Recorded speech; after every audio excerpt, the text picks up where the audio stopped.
Good afternoon.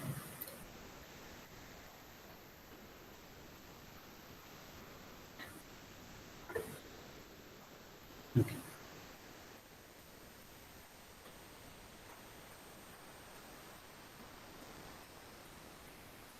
So we have been discussing fourth module. In the last session, we discussed a design for use. So before that, we discussed a design for production, design for manufacturing. Okay. So design for assembly. Okay. So in the session design for use, we discussed two key points. Those are reliability as well as maintainability. So what do you mean by reliability? Okay. Sorry. What do you mean by reliability? That is the probability of an item will perform its function under stated conditions, and the use of, that indicates how the how that product work under stated conditions. So that is that statement indicates reliability. Okay. So we can properly measure the reliability of a component or system only under assumptions that it has been or will be used under some specified conditions. So we discussed that. And similarly, what do you mean by maintainability? What do you mean by maintainability? Okay.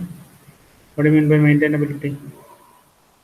Okay, how that product will be maintained or restored when it is in a condition of a failure. Okay, yeah.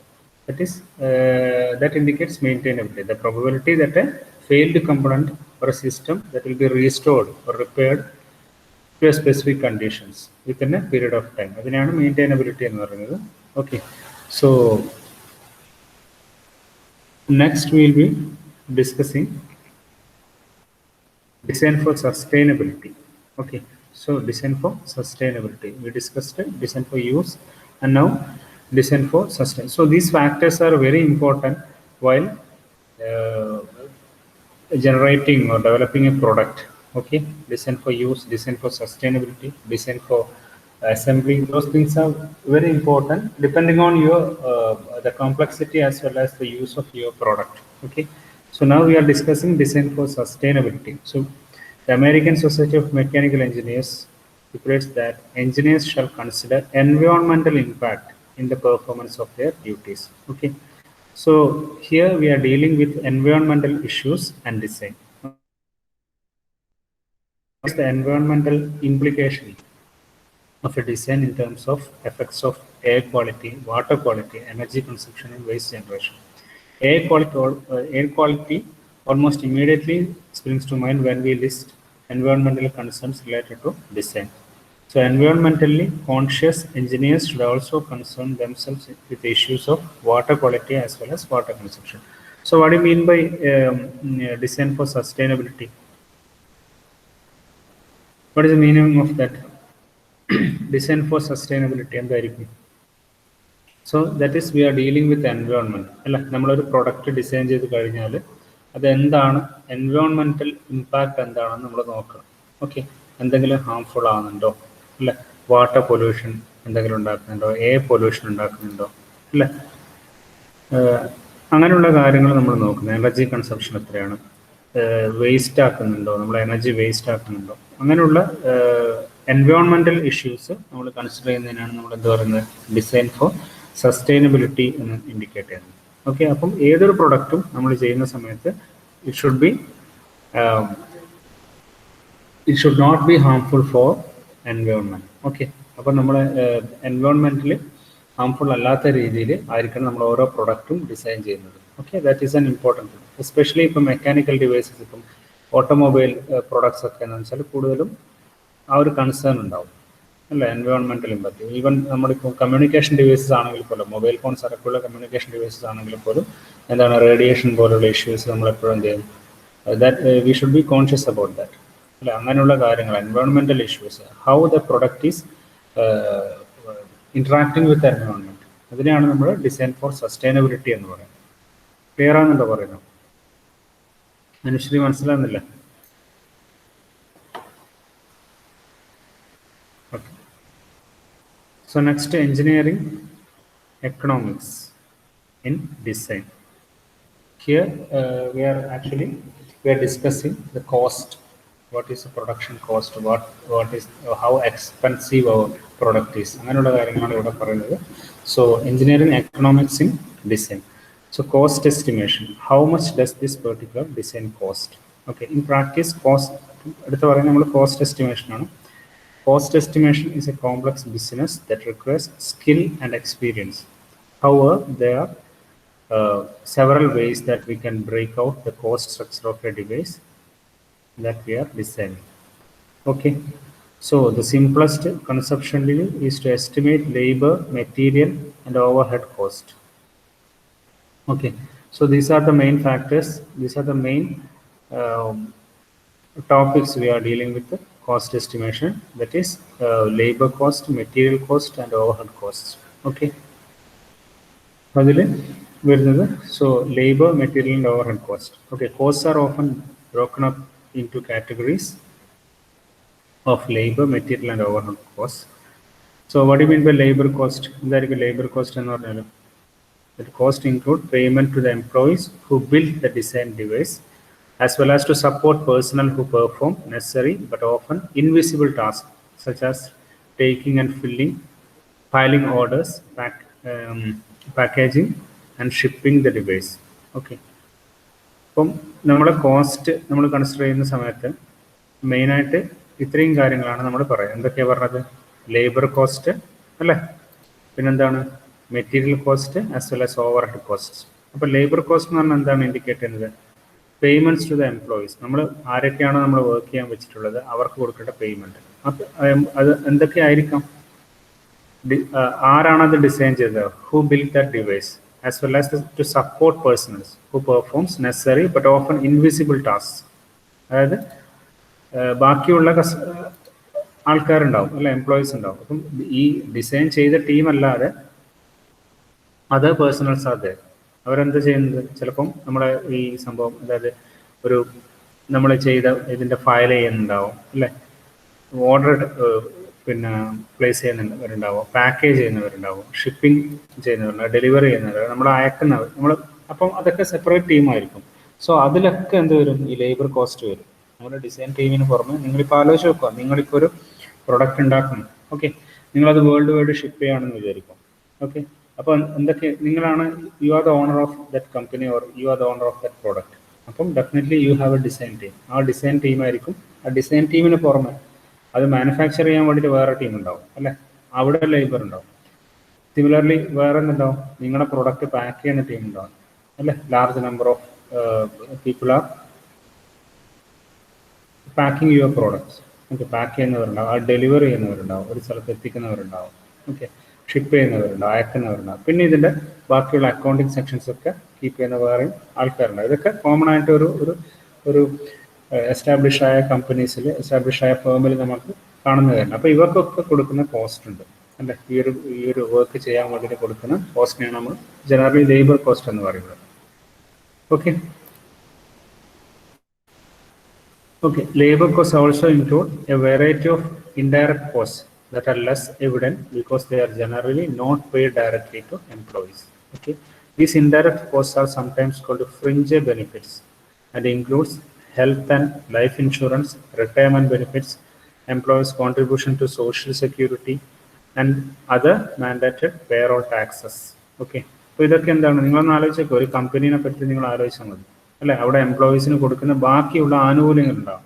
അത് ചിലപ്പം അവരെ വർക്കുമായിട്ട് related ആയിട്ടില്ല. ചിലപ്പം retire ആയിരിക്കുന്നവർക്ക് ചിലപ്പം ഒരു amount കൊടുക്കാം, അതല്ലാതെ bonus ആയിട്ടുള്ള കാര്യങ്ങളൊക്കെ കൊടുക്കാം. അപ്പോൾ ഇതിൽ പറഞ്ഞ പോലെ തന്നെ എന്തൊക്കെ ഉണ്ടാവും?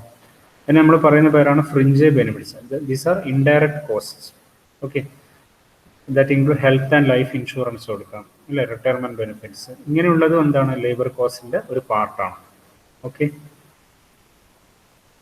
റോഷ്നി ക്ലിയർ ആണെന്നില്ല പറയുന്നത്? ഇതിനൊക്കെ റിലേറ്റ് ആയിട്ട് പ്രോബ്ലംസ് ചോദിക്കും കേട്ടോ. I mean application level questions ഉണ്ടാവാം. ഓക്കെ, അപ്പോൾ ശ്രദ്ധിക്കും. ഇതാണ് ലേബർ കോസ്റ്റ് എന്ന്.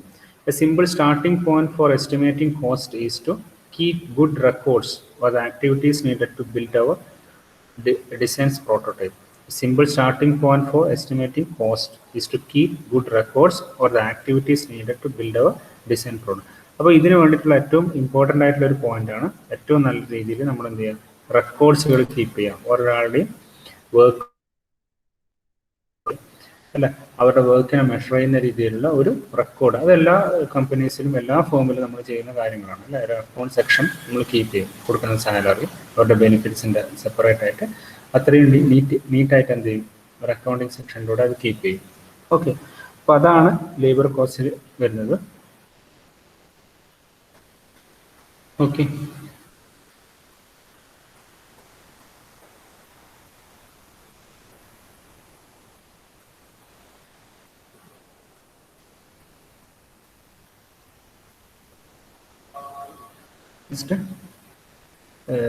material cost. So we are dealing with material cost. Materials and inputs directly used in building a device, along with the intermediate material and inventories that are consumed in the manufacturing process. Okay. A key tool for estimating the material cost of an artifact is the bill of material, the list of all the parts in our design, including the quantity of each part required for complete assembly. So what do you mean by material cost? Material cost എന്ന് വെച്ചാൽ നിങ്ങൾക്ക് അറിയാം, നമ്മൾ use ചെയ്യുന്ന, നിങ്ങൾക്ക് ഒരു product നിങ്ങൾ build ചെയ്യുകയാണെങ്കിൽ definitely a lot of material will be there അല്ലേ. നിങ്ങൾ അതിനകത്ത് എക്സാമ്പിൾ ആയിട്ട് സ്ക്രൂ ഡ്രൈവർ അവർ കാണിച്ചിട്ടുണ്ട്. ഓക്കെ, ഒരു സ്ക്രൂ ഡ്രൈവർ അസംബ്ലി ഉണ്ടാക്കുന്നത്. അപ്പോൾ അതിൽ separate different parts are there. You are going to assemble all these parts to make a final product. Okay, അപ്പോൾ ഈ സമയത്ത് എന്തുണ്ടാവും, ഓരോ മെറ്റീരിയലും ഉണ്ടാകത്തില്ല, ഓരോ മെറ്റീരിയലിനും കോസ്റ്റ് ഉണ്ട്. So we have to estimate the cost of every material. Okay, so material includes those items and inputs directly used in building the device, along with the intermediate material and inventories that are consumed in the manufacturing process. അപ്പോൾ അതിൽ use ചെയ്യുന്ന ഒരു final product use ചെയ്യുന്ന എല്ലാ പ്രോഡക്റ്റിൻ്റെ എന്തുണ്ടാവും, ഒരു cost നമ്മൾ എസ്റ്റിമേറ്റ് ചെയ്യണം. അപ്പം അതിന് വേണ്ടിയിട്ട് നമ്മളെ ഹെൽപ്പ് ചെയ്യുന്ന ഒരു മെത്തേഡാണ് a key tool for estimating the material cost of a product is the bill of material, BOM എന്ന് പറയും.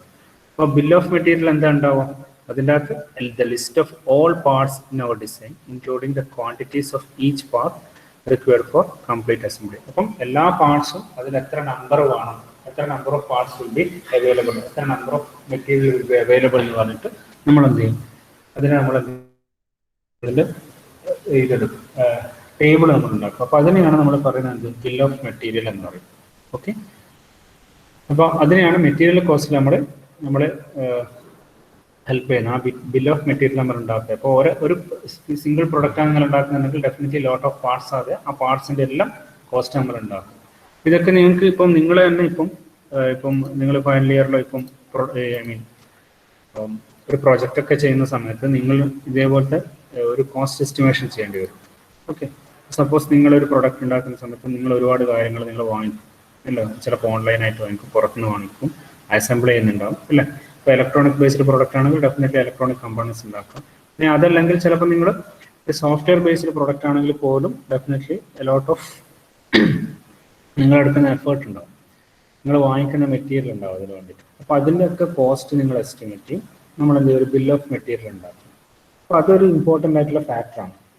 എസ്പെഷ്യലി നമ്മുടെ ഇതൊക്കെ വെച്ചിട്ടായിരിക്കും നമ്മുടെ എന്താ പറയുക, നിങ്ങളുടെ ഒരു പ്രോഡക്റ്റ് പ്രോഫിറ്റബിൾ ആണോ, അല്ലെങ്കിൽ അത് നിങ്ങൾക്ക് അഫോർഡബിൾ ആണോ, അല്ലെങ്കിൽ അത് എന്താ പറയുക, നേരത്തെ നമ്മൾ പറഞ്ഞതുപോലെ കോസ്റ്റും അതുപോലെ തന്നെ ഫംഗ്ഷനും വെച്ച് നമ്മൾ കമ്പയർ ചെയ്ത് നോക്കുമ്പോൾ നമ്മൾ വാല്യൂ എഞ്ചിനീയറിംഗ് കഴിഞ്ഞ പ്രാവശ്യം പറഞ്ഞിട്ടുണ്ടായിരുന്നു.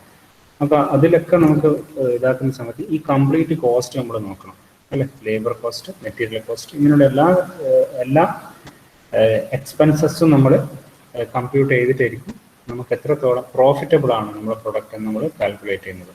ഓക്കെ ഓക്കെ അപ്പോൾ ഇതിലിവിടെ ഒരു എക്സാമ്പിളായിട്ട് എന്ത് കാണിച്ചിട്ടുണ്ട്, ഒരു ജസ്റ്റ് ഒരു സിമ്പിൾ ഒരു സ്ക്രൂ ഡ്രൈവർ ഉണ്ടാക്കുന്ന സമയത്ത് അതിൻ്റെ ഡിഫറെൻറ്റ് അസംബ്ലീസ് ആകാറ് ഓരോ സെക്ഷൻസ് ഇവിടെ കാണിച്ചിട്ടുണ്ട് അല്ലേ. ഇതൊക്കെ അസംബിൾ ചെയ്തിട്ടാണ് നിങ്ങളൊരു പ്രൊഡക്റ്റ് ഉണ്ടാക്കുന്നത്. അപ്പോൾ അത് ഓരോന്നിൻ്റെയും കോസ്റ്റിൻ്റെ ഒരു ലിസ്റ്റ് എങ്ങനെയാണ് ഉണ്ടാക്കുന്നുണ്ട്. ഓക്കെ, മനസ്സിലാവുന്നില്ല പറയുന്നത്? ഇത് വെച്ചിട്ട് സാധാരണ നോർമലി ക്വസ്റ്റ്യൻസ് ചോദിക്കാറുണ്ട്. Okay,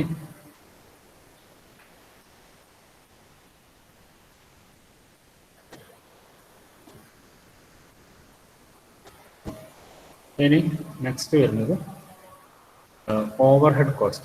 So what do you mean by overhead cost? Cost incurred by a manufacturer that cannot be done to a single product. Overhead cost. Okay, the cost incurred by manufacturer that cannot be directly assigned to a single product. Not only overhead. Estimate the cost of producing a design requires careful consultation with the clients of the or their supplies. Okay.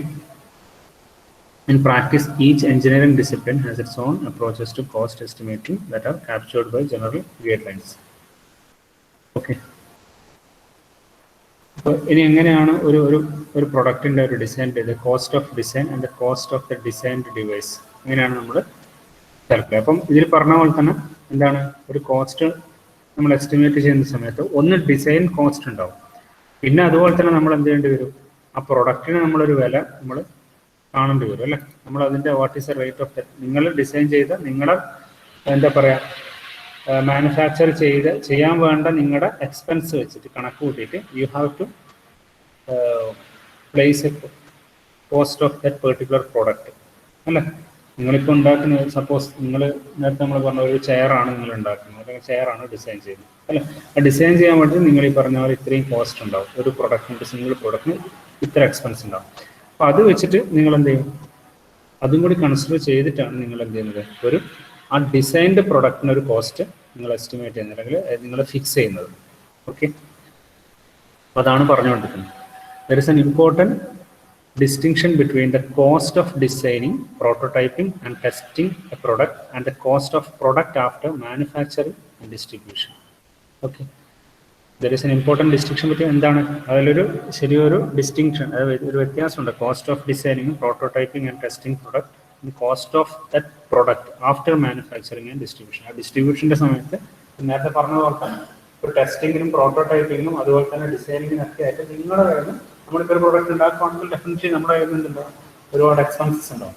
ആ expenses നമ്മൾ കൃത്യമായിട്ട് estimate ചെയ്യണം. നേരത്തെ പറഞ്ഞ പോലെ labour cost ഉണ്ടാവും, material cost ഉണ്ടാവും, overhead cost ഉണ്ടാവും. ഇതൊക്കെ നോക്കിയിട്ട് after that we have to fix an amount, fix a rate for your product അല്ല. So while costing is an important element in the probability of a design, is generally not a key factor in the pricing the artifact. Okay, costs are an important element in the profit equation. നമ്മൾ നേരത്തെ പറഞ്ഞതുപോലെ അതാണ് നമ്മൾ ഈ cost ആണ് actually നമ്മുടെ profit ഇക്വേഷന്റെ important ആയിട്ടുള്ള element. The revenues on the other hand are determined by the price charged for an item multiplied by the number of item sold. Okay, അപ്പം അങ്ങനെയാണ് നമ്മൾ എങ്ങനെയാണ് ഒരു റവന്യൂ എങ്ങനെയാണ് ജനറേറ്റ് ചെയ്യുന്നത് നോക്കുക. എങ്ങനെയാണ് ഒരു പ്രൊഡക്റ്റിന് വേണ്ട പൈസ multiplied by number of item sold, അത് വെച്ചിട്ടായിരിക്കും നമ്മൾ അതിൻ്റെ റവന്യൂ കാൽക്കുലേറ്റ് ചെയ്യുക. For most profit maximizing firms, prices are not set on the basis of costs, but rather in terms of what the market is willing to pay. അതൊരു മാർക്കറ്റിംഗിൽ important ആയിട്ടുള്ള ഫാക്ടറാണ്. അപ്പോൾ എന്താണ്, നമുക്ക് പ്രോഫിറ്റ് മാക്സിമൈസ് ചെയ്യാൻ വേണ്ടിയിട്ട് നമ്മൾ എന്ത് ചെയ്യുന്നത്, നമ്മളൊരു പ്രൊഡക്റ്റിൻ്റെ പ്രൈസ് കൂട്ടുകയല്ല ചെയ്യുന്നത്. Instead of that what we are doing is prices are not set on the basis of cost, rather in terms of what the market is willing to pay. മാർക്കറ്റിൽ എങ്ങനെയാണ് ഏത് പ്രൊഡക്റ്റാണ് ഏറ്റവും ഇമ്പോർട്ടൻ്റ്, എങ്ങനെയാണ് അത് പേ ചെയ്യാൻ പോകുന്നത് എന്നുള്ളതിനനുസരിച്ചിട്ടായിരിക്കും നമ്മൾ എന്ത് ചെയ്യുന്നത്, പ്രൈസിങ് ഉണ്ടാകുന്നത്. അപ്പോൾ നിങ്ങൾക്ക് അറിയാൻ പറ്റും എപ്പോഴും ചിലപ്പം ചില പ്രോഡക്റ്റിന് ഡിസ്കൗണ്ട് ഉണ്ടാവും. അപ്പോൾ എന്തുകൊണ്ടായിരിക്കും ചിലപ്പം വലിയ രീതിയിൽ ആ പ്രോഡക്റ്റിൻ്റെ കോസ്റ്റ് നമ്മൾ റെഡ്യൂസ് ചെയ്യുന്നുണ്ടാവും. അപ്പോൾ അത്രയും മൂവ് ചെയ്യാത്ത ഒരു കണ്ടീഷനിൽ വരുമ്പോഴായിരിക്കും നമ്മൾ എന്ത് ചെയ്യുക, ആ പ്രൊഡക്റ്റിൻ്റെ കോസ്റ്റ് നമ്മൾ റെഡ്യൂസ് ചെയ്യുന്നത്. സിമിലർലി മാർക്കറ്റിന് ഏറ്റവും ആവശ്യമുള്ള ചില പ്രോഡക്ട്സുകൾ വരുന്ന സമയത്ത് എന്ത് ചെയ്യും, definitely they will rise the price of that product. Okay, അപ്പോൾ ഇതൊക്കെ ആയിരിക്കും അതിലേറ്റവും ഇമ്പോർട്ടൻ്റ് ആയിട്ടുള്ള കാര്യങ്ങൾ. അപ്പം നമ്മളിപ്പോൾ ഒരു പ്രൊഡക്റ്റ് നിങ്ങൾ ഉണ്ടാക്കി ആ പ്രൊഡക്റ്റിൻ്റെ റേറ്റ് കൂട്ടുന്നതിൽ നമ്മൾ എന്ത് ചെയ്യും, market is how market is willing to pay, ആ ഒരു ടോപ്പിക് ആയിരിക്കും നമ്മൾ എന്ത് ചെയ്യാൻ കൺസിഡർ ചെയ്യുന്നത്. Okay, similarly for most profit maximising the responsibilities of market professionals are on a design team usually include identifying the design attributes that make consumers willing to pay high price for a new product design. അപ്പോൾ marketing പ്രൊഫഷണലിൽ എന്താണ് ഏറ്റവും important ആയിട്ടുള്ള responsibility എന്ന് പറഞ്ഞാൽ എന്താണ്, A design team usually include Identifying the design attributes that make consumers willing to pay a high price for a new product design. അപ്പോൾ അതിനനുസരിച്ചായിരിക്കും എപ്പോഴും നമ്മൾ എന്ത് ചെയ്യുക, ഒരു പ്രൊഡക്റ്റ് ഉണ്ടാക്കുന്നത്. അതായത് ഒരു പ്രൊഡക്റ്റ് ഡെവലപ്പ് ചെയ്യുന്ന സമയത്ത് മാർക്കറ്റ് നോക്കും, ഒരു കൺസ്യൂമർ അല്ലെങ്കിൽ ഒരു customer is going to pay more, അല്ലെങ്കിൽ അതിന് വേണ്ടിയിട്ട് ഒരുപാട് പൈസ ചെലവഴിക്കുമെന്ന് തോന്നുന്ന രീതിയിലായിരിക്കും നമ്മൾ എന്ത് ചെയ്യാം, പ്രൊഡക്റ്റിന് അപ്ഗ്രേഡ് ചെയ്യുന്നുണ്ടാവും. ഓക്കെ, അപ്പോൾ അത് ഒരു മാർക്കറ്റിംഗ് പ്രൊഫഷണലിന്റെ സ്കില്ലാണ്. അത് മനസ്സിലാക്കുക എന്ന് പറഞ്ഞാൽ, ഐഡന്റിഫൈ ചെയ്യുക എന്ന് പറയുന്നത് ഒരു മാർക്കറ്റിംഗ് പ്രൊഫഷണലിന്റെ സ്കില്ലായിരിക്കും. ഓക്കെ ഓക്കെ അപ്പോൾ ഇതാണ് ആക്ച്വലി ഇമ്പോർട്ടൻ്റ് ആയിട്ട് നമ്മളിപ്പോൾ ഡിസ്കസ് ചെയ്തത്. അതായത് cost estimation, how much does the particular design cost, അല്ലെങ്കിൽ how much does the particular product cost. നമ്മൾ എന്തൊക്കെയായാലും ഒരു പ്രൊഡക്റ്റിന് നിങ്ങളുടെ പ്രൈസ് നിങ്ങൾ എസ്റ്റിമേറ്റ് ചെയ്യുന്ന സമയത്ത് definitely we should consider labour cost, material cost and over head cost. ഇത് വെച്ച് നിങ്ങൾക്ക് എത്രയാണോ നിങ്ങളുടെ ഒരു എക്സ്പെൻസ് വരുന്നതെന്ന് മനസ്സിലാക്കിയിട്ട് if your product is profitable, if you want to make your product profitable, you have to estimate the cost of labor, materials and overhead. Okay, അത് വെച്ചിട്ടായിരിക്കും നിങ്ങൾ എന്ത് ചെയ്യുക, you have to fix a price for your product. Okay okay അപ്പോൾ അതിനകത്ത് ഉള്ള important ആയിട്ടുള്ള കാര്യങ്ങൾ നമ്മൾ ഡിസ്കസ് ചെയ്തു. എന്താണ് ഡിസൈനിങ്ങും പ്രോട്ടോടൈപ്പിനും ടെസ്റ്റിങ്ങിനും പ്രൊഡക്റ്റും, അതുപോലെ തന്നെ അതും എന്തായിരിക്കണം, ഡിസ്റ്റിങ്ഷൻ ഉണ്ടാവും. രണ്ടിനും അതിൻ്റെതായ ഒരു ഡിഫറൻസസ് നമ്മൾ കണ്ടിട്ട് വേണം നമ്മൾ പ്രൊഡക്റ്റ് പ്രൈസ് ചെയ്യാൻ വേണ്ടിയിട്ട്. ഓക്കെ ഓക്കെ ഓക്കെ നെക്സ്റ്റ് അടുത്ത് വരുന്നത് ഡിസൈൻ റൈറ്റ് ആണ്. So we are going with design rights. Okay, what is a design right? Okay, if you have created a new design, it's worthwhile considering registering it to effectively prevent others from copying or exploiting your design. If you have created a new design, it's worthwhile considering registering it to effectively prevent others from copying or exploiting your design. A registered design is an excellent and cost-effective tool to protect your rights against copying and counterfeit. Okay, so what do you mean by design right? എന്താ design right എന്ന് പറഞ്ഞാൽ, ഇപ്പം നിങ്ങളൊരു product നിങ്ങൾ ഉണ്ടാക്കി, അല്ലെങ്കിൽ സിമ്പിളായിട്ട് എന്ത് വേണമെങ്കിലും ആയിക്കോട്ടെ, ഈവൻ ഇഫ് നിങ്ങളൊരു ഫോട്ടോ എടുത്താൽ പോലും you can get A registration. നിങ്ങൾക്ക് അത് കോപ്പിറൈറ്റ് ഇഷ്യൂസ് ഒഴിവാക്കാം. അതെങ്ങനെയാണ്, നിങ്ങൾക്ക് രജിസ്റ്റർ ചെയ്യാം, നിങ്ങൾക്ക് ലൈസൻസ്, നിങ്ങൾക്ക് പേറ്റന്റ് നിങ്ങൾക്ക് എടുക്കാം നിങ്ങൾ ഉണ്ടാക്കുന്ന പ്രൊഡക്റ്റിന്, അല്ലേ? അപ്പം അങ്ങനെയാണെങ്കിൽ എന്ത് ചെയ്യാൻ പറ്റില്ല, മറ്റുള്ളവർക്ക് നിങ്ങളുടെ പ്രൊഡക്റ്റ് കോപ്പി ചെയ്യാനോ അല്ലേ നിങ്ങൾ മിസ്യൂസ് ചെയ്യാനോ നിങ്ങൾക്ക് പറ്റുള്ളൂ. അപ്പോൾ അതാണ് ഡിസൈൻ റൈറ്റ് എന്ന് ഉദ്ദേശിക്കുന്നത്. That is considering registering it to effectively prevent others from, നമ്മളത് രജിസ്റ്റർ ചെയ്യുന്നു for what, preventing others from copying or exploiting your design. Okay, design registration means you can register the look of your product. It gives you an exclusive right to your design for a limited time. ഒരു particular ടൈമിൽ ഇന്നൊരു design നിങ്ങൾക്ക് മാത്രമാണ് on ചെയ്യുന്നത്, അല്ലേ? ആ ഒരു particular, even നിങ്ങളിപ്പോൾ നിങ്ങൾ നോക്കിയാൽ മനസ്സിലായി, നിങ്ങളിപ്പം നിങ്ങളൊരു പ്രൊഡക്റ്റിൻ്റെ ലോഗോ വരെ എന്താണ് അവരത് രജിസ്റ്റർ ചെയ്ത് കഴിഞ്ഞാൽ നമുക്കത് യൂസ് ചെയ്യാൻ പറ്റില്ല. നിങ്ങളിപ്പം ഗൂഗിളിൽ തന്നെ വെറുതെ നിങ്ങൾ ഇമേജസ് സെർച്ച് ചെയ്ത് നോക്കുക, എന്തെങ്കിലും ഒരു ഇമേജസ് തന്നെ, അപ്പോൾ അതിനകത്ത് ചിലപ്പോൾ സെർച്ച് ചെയ്യാൻ അതിൻ്റെ അടിയിലുണ്ടാവും ലൈസൻസിബിൾ. അങ്ങനെയാണെങ്കിൽ definitely you cannot use that image even if that image for a commercial purpose. നിങ്ങൾക്കത് ഒരു എന്താ പറയുക, ഒരു കൊമേഴ്ഷ്യൽ പർപ്പസ് ആയിട്ട് ബിസിനസ് ആവശ്യത്തിന് വേണ്ടി നിങ്ങൾക്ക് ആ ഇമേജസ് യൂസ് ചെയ്യാൻ പറ്റില്ല. അപ്പം അതിന് വേണ്ടിയിട്ട് നമ്മൾ എന്ത് ചെയ്യും, രജിസ്റ്റർ ചെയ്യും, അല്ലേ? നമ്മുടെ പ്രൊഡക്റ്റിന് നമ്മൾ മറ്റുള്ളവർ മിസ്യൂസ് ചെയ്യാതിരിക്കാൻ നമ്മൾ എന്ത് ചെയ്യും, ഫസ്റ്റ് ഓഫ് ഓൾ നമുക്കതിൻ്റെ രജിസ്റ്റർ ചെയ്യും. So design registration means you can register the look of your product. It gives you exclusive right. അപ്പോൾ അതിന് ചെയ്യാനും മോഡിഫൈ ചെയ്യാനും അതിനെ വേരി ചെയ്യാനും അതിലെന്തെങ്കിലും മാറ്റങ്ങൾ വരുത്താനും അത് യൂസ് ചെയ്യാനും അത് സെല്ല് ചെയ്യാനുള്ള മുഴുവൻ എന്താ പറയുക അൾട്ടിമേറ്റ് റൈറ്റ് എന്ന് പറയുന്നത് നിങ്ങൾക്ക് മാത്രമായിരിക്കും if you have registered. Okay, clear ആവുന്നുണ്ടോ പറയുന്നത്? അഞ്ചെണ്ണം മനസ്സിലാകുന്നില്ല?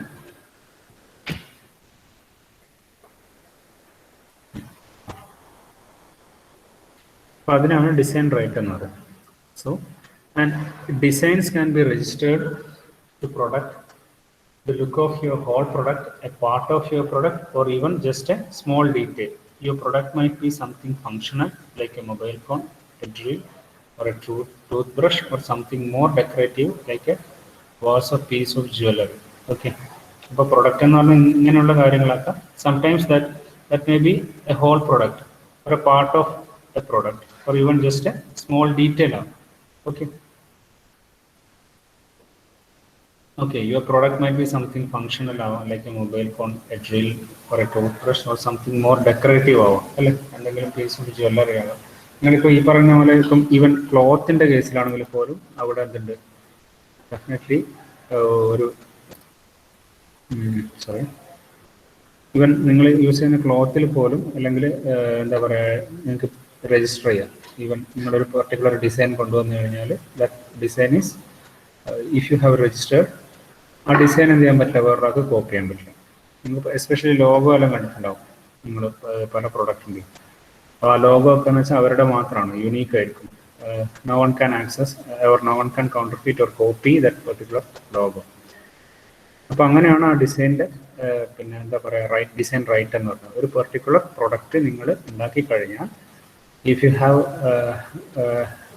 you have registered that particular product, if the product is registered, then definitely no one can, it is illegal to copy or counterfeit your product. Okay, so അതിനാണ് design right എന്ന് indicate ചെയ്യുന്നത്. Okay, you can also protect graphical symbols. അപ്പോൾ ഞാനിപ്പോൾ പറഞ്ഞ കാര്യം കൊണ്ട് പറഞ്ഞു, you can also protect graphical symbols, logos, computer icons, user interface graphics, even typefaces with a registered design. Okay, the design must be new and have individual character over prior design registration in order to be registered. The design must be new and have individual character over prior design registration in order to be registered. അപ്പോൾ അത് വളരെ important ആയിട്ടുള്ള ഫാക്ടറാണ്. If you are going to register for your product, അപ്പോൾ അതിലത്തെ എന്ത് important ആയിട്ടുള്ള കാര്യമാണ്, നിങ്ങൾ ചെയ്ത ഡിസൈന് മുമ്പ് മറ്റുള്ളവർ ചെയ്ത ഡിസൈനുമായിട്ട് എന്ത് ചെയ്യാൻ പാടില്ല, മാച്ചിങ് ഉണ്ടാകാൻ പാടില്ല അല്ലേ. Your design should be unique. നിങ്ങളൊരു യുണീക്ക് ആയിട്ടുള്ളൊരു ഈവൻ ഒരു ലോഗോ ആണ് നിങ്ങൾ ഡിസൈൻ ചെയ്യുന്നുണ്ടെങ്കിൽ പോലും that must be unique. Okay, അങ്ങനെയാണെങ്കിൽ മാത്രമേ നിങ്ങൾക്ക് രജിസ്റ്റർ ചെയ്യാൻ പറ്റുള്ളൂ. അപ്പം ആ ഒരു യുണീക്ക് പ്രോഡക്റ്റിന് മറ്റുള്ളവർക്ക് നിങ്ങൾക്ക് കോപ്പി ചെയ്യാൻ പറ്റില്ല.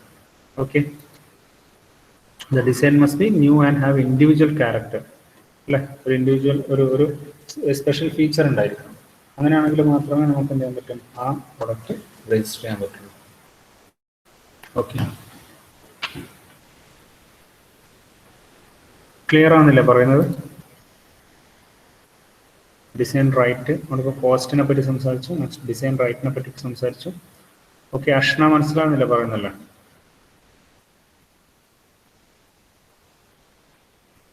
എന്തിനാണ് നമ്മൾ വൈ വി ആർ രജിസ്റ്ററിങ് അവർ പ്രോഡക്റ്റ്, എന്തിനാണ് നമ്മൾ രജിസ്റ്റർ ചെയ്യുന്നത്?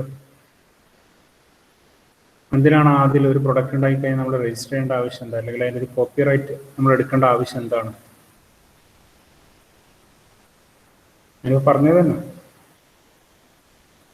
ആർക്കെങ്കിലും പറയാം, ആർക്കാണെങ്കിലും പറയാം. നിങ്ങളൊരു പ്രൊഡക്റ്റ് ഉണ്ടാക്കി നമ്മൾ ആദ്യം തന്നെ അത് രജിസ്റ്റർ ചെയ്യാൻ പോകണം. If it is A unique one, definitely you can easily register your product. So what is the need of registering? എന്തിനാണ് ചെയ്യുന്നത് പറ? That is a design right. Okay, എന്തിനാണ് അത് ചെയ്യുന്നത്? എന്തിനാ റോഷ്നി?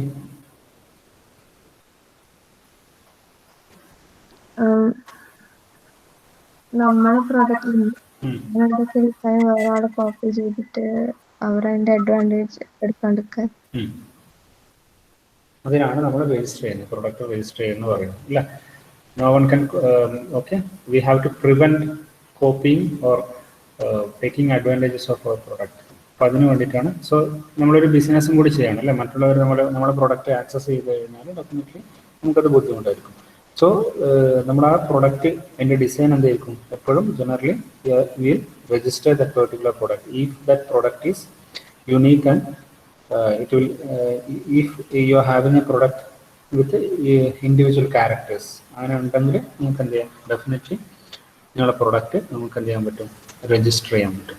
ഓക്കെ, രജിസ്റ്റർ ചെയ്താണെങ്കിൽ you can prevent from others access, copying or counterfeiting or misusing your product. Okay, അപ്പോൾ അത് നിങ്ങൾക്ക് അങ്ങനെ ഉണ്ടെങ്കിൽ നിങ്ങൾക്ക് ലീഗലി നമുക്ക് മൂവ് ചെയ്യാൻ പറ്റും. ഓക്കെ, നെക്സ്റ്റ് വരുന്നത് എത്തിക്സ് ഇൻ ഡിസൈൻ ആണ്. ഓക്കെ, സോ ഡിസൈൻ റൈറ്റ്സ് നമ്മൾ ഡിസ്കസ് ചെയ്തു. ഡിസൈൻ റൈറ്റ്സിൽ മെയിനായിട്ട് നമ്മൾ പറയുന്നത് ഒരു പ്രോഡക്റ്റ് ഉണ്ടാക്കി കഴിഞ്ഞാൽ അത് ഓൺ ചെയ്യുന്നത് നിങ്ങളായിരിക്കും. Okay, no one can copy your product if you have registered, if your product is registered. നമുക്ക് മറ്റുള്ളവർക്ക് എന്ത് ചെയ്യാൻ പറ്റില്ല, അത് ആക്സസ് ചെയ്യാൻ പറ്റില്ല. ഓക്കെ, അതാണ് design right. Next ethics in design. Okay, to design means to accept responsibility for creating design. Designers are influenced by the society in which they work, and design a product influence society. That is why we must consider the ethics and ethical behavior in our examination of how engineers design things. Okay, so ethics in design എന്ന് ഉദ്ദേശിക്കുന്നത് നമ്മൾ design ചെയ്യുന്ന product തന്നെ എപ്പോഴും എന്തായിരിക്കണം, നല്ല രീതിയിൽ, മോശമായ രീതിയിൽ ഒരിക്കലും നമ്മുടെ സൊസൈറ്റീനെയോ അല്ലെങ്കിൽ നമ്മുടെ ലിവിങ് കൾച്ചറിനെയോ അല്ലേ, അതിനെ നമ്മൾ എന്ത് ചെയ്യാൻ പറ്റില്ല, എഫക്ട് ചെയ്യാൻ പാടില്ല. ഓക്കെ, നമുക്ക് ഇൻസ്പയർ ചെയ്യാം, പക്ഷെ എന്ത് ചെയ്യാൻ പാടില്ല, നമ്മുടെ designers are influenced by the society in which they work and design products influence society. ഇതാണ് ഇമ്പോർട്ടൻ്റ് ആയിട്ടുള്ള ഫാക്ടർ. നമുക്ക് ഒരു ഡിസൈൻ ചെയ്യണമെങ്കിൽ നമ്മൾ എന്തായിരിക്കണം, നമ്മുടെ ഹ്യൂമൻ നീഡ്സ് അല്ലെങ്കിൽ അതിൻ്റെ ഒബ്ജക്റ്റീവ്സ് ആയിരിക്കണം നമ്മളെ ഇൻഫ്ലുവൻസ് ചെയ്യേണ്ടത് അല്ലേ. നമ്മുടെ വർക്ക്, നമ്മുടെ എന്താ പറയുക, for the which of human kind, അതിന് വേണ്ടിയിട്ടാണ് നമ്മൾ എന്ത് ചെയ്യുന്നത്, നമ്മളൊരു പ്രൊഡക്റ്റ് നമ്മൾ ഡിസൈൻ ചെയ്യുന്നത്, അല്ലെങ്കിൽ നമ്മുടെ ജോലികൾ ഈസി ആക്കാനും അല്ലേ, അതിന് വേണ്ടിയിട്ടാണ് പ്രൊഡക്റ്റ് ചെയ്യുന്നത്. അപ്പം നമ്മൾ ഉണ്ടാക്കുന്ന പ്രൊഡക്റ്റും അങ്ങനെ ആയിരിക്കണം അല്ലേ. That will not be harmful, that will not be influenced people badly in a negative manner. Okay, അതിനെയാണ് ഡിസൈൻ എത്തിക്സ് എന്ന് ഉദ്ദേശിക്കുന്നത്. Okay, that is why we must consider ethics and ethical behavior in our examination of how engineers design things. Okay, okay, so ഇതിനൊരു എത്തിക്സും as well as അതിന് ഒബ്ലിഗേഷൻസും morals എന്ന് പറഞ്ഞിട്ട് കുറച്ച് കാര്യങ്ങളുണ്ട്. Okay, words like ethics, morals, obligations and duty are used in a variety of ways in everyday life, including seemingly contradictory or undrawn. അപ്പോൾ ഇതിനും unique ഇത് ethics എന്ന് പറഞ്ഞാലും മോറൽ എന്ന് പറഞ്ഞാലും ഒബ്ലിഗേഷൻസ് എന്ന് പറഞ്ഞാലും എന്താണ് നമുക്ക് ഇവിടെ ഡിസ്കസ് ചെയ്യാം. Okay, so what you mean by ethics?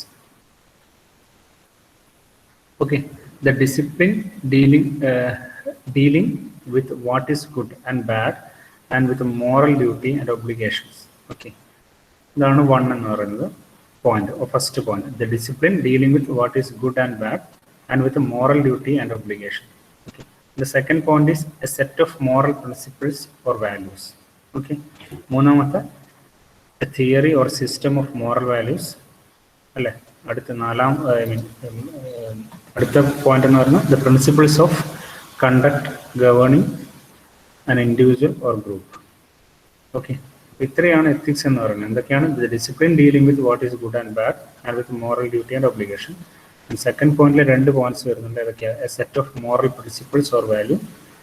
ഒന്നാമത്തെ a theory or system of moral values. Okay, അടുത്തത് principles of conduct governing an individual or group. Okay, ഇത്രയാണ് എത്തിക്സ് എന്ന്. അപ്പോൾ നമുക്ക് ഡീറ്റെയിൽ ആയിട്ട് പറയാതെ. Next, what you mean by moral? Okay, first വരുന്നത് എന്താണ്? Relating to principles of right or wrong in behavior. Okay, relating to principles of right or wrong in behavior. Okay, expressing or teaching a conception of right behavior. ഇതിനാണ് moral എന്ന് പറയുന്നത്. ഇതാണ് first, principles of right or wrong in behaviour. രണ്ടാമത്തെ, expressing or teaching a concept of right behaviour. Okay, so these definitions define ethics as a set of guiding principles or a system that people can use to help them behave well. ഒന്ന്, ethics എന്ന് പറയുന്നത് എന്താണ്? നമ്മുടെ moral ഡ്യൂട്ടീനെയും ഒബ്ലിഗേഷനെയാണ്, good എന്താണ് bad എന്താണെന്നുള്ളതിൻ്റെ ഡിസിപ്ലിനെയാണ് നമ്മൾ എത്തിക്സ് എന്ന് പറയുന്നത്. അപ്പം എ സെറ്റ് ഓഫ് മോറൽ പ്രിൻസിപ്പിൾസും വാല്യൂസും, a theory of system of moral വാല്യൂസും, അതുപോലെ തന്നെ ഒരു ഇൻഡിവിജ്വൽ അല്ലെങ്കിൽ ഗ്രൂപ്പ് കണ്ടക്ട് ചെയ്യുന്ന പ്രിൻസിപ്പിൾസിനെ നമ്മൾ എത്തിക്സ് എന്ന് പറയും. മോറൽ എന്ന് പറയുന്നത് നമ്മുടെ റൈറ്റ് ആൻഡ് റോങ് ബിഹേവിയറിനെയാണ് നമ്മൾ മോറൽ എന്ന് ഇൻഡിക്കേറ്റ് ചെയ്യുന്നത് അല്ല. ഒന്ന്, ഒരു എന്താ പറയുക, ഒരു principles of right or wrong ബിഹേവിയറിനെ നമ്മൾ റിലേറ്റ് ചെയ്യുന്നതിന് മോറൽ എന്ന് പറയും. Similarly, teaching or expressing a concept of right behaviour നമ്മൾ എക്സ്പ്രസ് ചെയ്യുന്നതിന് നമ്മൾ എന്ത് ചെയ്യും? മോറൽ എന്ന് പറയുന്നത്. അപ്പോൾ ഇത്രയാണ് എത്തിക്സ് ആൻഡ് മോറൽ നമ്മൾ പറയുന്നത്. ഓക്കെ, നെക്സ്റ്റ് കോഡ്സ് ഓഫ് എത്തിക്സും പിന്നെ അതിലെ കുറച്ച് ഡീറ്റെയിലിംഗ് ആണുള്ളത്. അത് നമുക്ക് നെക്സ്റ്റ് ക്ലാസ്സിൽ ഡിസ്കസ് ചെയ്യാം. ഓക്കെ, ഇന്ന് നമ്മൾ പഠിച്ച എന്തൊക്കെയാണ്? നമ്മൾ ഡിസൈൻ ഫോർ സസ്റ്റൈനബിലിറ്റിനെ പറ്റി പറഞ്ഞിട്ടുണ്ടായിരുന്നു അല്ല. പിന്നെ നമ്മൾ പഠിച്ചത് കോസ്റ്റ് എസ്റ്റിമേഷൻ, എങ്ങനെയാണ് ഒരു പ്രോഡക്റ്റ് നമ്മൾ ലോഞ്ച് ചെയ്യുന്ന സമയത്ത് എങ്ങനെയാണ് അതിൻ്റെ കോസ്റ്റ് എസ്റ്റിമേറ്റ് ചെയ്യുന്നത്, എങ്ങനെയാണ് അതിൽ അപ്ഡേറ്റ് ചെയ്യുന്നത്, അതിൻ്റെ പ്രൈസ് ഒക്കെ അപ്ഡേറ്റ് ചെയ്യുന്നത് പറഞ്ഞു. And what are the cost of A design. നമ്മളൊരു പ്രൊഡക്റ്റ് ഡെവലപ്പ് ചെയ്യുന്ന സമയത്ത് എന്തൊക്കെയാണ് കോസ്റ്റ് വരുന്നത്? ലേബർ കോസ്റ്റിനെ പറ്റി നമ്മൾ പറഞ്ഞു അല്ലേ. പിന്നെ ഓവർ ഹെഡ് കോസ്റ്റിനെ പറ്റി പറഞ്ഞിട്ടുണ്ടായിരുന്നു, മെറ്റീരിയൽ കോസ്റ്റിനെ പറ്റി പറഞ്ഞിട്ടുണ്ടായിരുന്നു അല്ലേ. ആഫ്റ്റർ ദാറ്റ് നമ്മൾ പറഞ്ഞത് design right. So what you mean by design right. പിന്നെ എത്തിക്സ്. അപ്പോൾ ഇത്രയും കാര്യങ്ങളാണ് നമ്മളിന്ന് ഡിസ്കസ് ചെയ്തത്. ഇതുമായിട്ട് റിലേറ്റഡ് ആയിട്ടുള്ള പ്രോബ്ലംസ് ചോദിക്കും, അത് ശരിക്കും നോക്കുക. നമുക്ക് അതിന് ശേഷം കുറച്ച് പ്രോബ്ലംസ് ഡിസ്കസ് ചെയ്യാം. ഓക്കെ, അപ്പോൾ നിങ്ങൾ നെക്സ്റ്റ് ക്ലാസ്